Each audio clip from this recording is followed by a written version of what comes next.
No nii, lähen hetkel üles uut videot.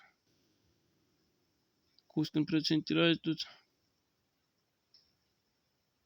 Siis näete 61 laetud. Ja mõtlesin ikkagi, et ööseks ma vist ikkagi seekord hetkel ei jää sinna metsa, aga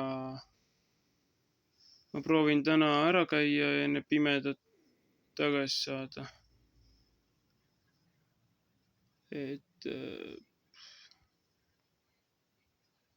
Jah, peamine ongi siis tule tegemine, ma teen lõkk ära ja siis vaatab edasi, et mis saab.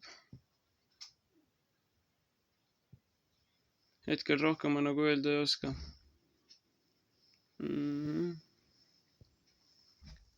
Aga küll see ööbimist veel tuleb, et jah, näeb juba videos.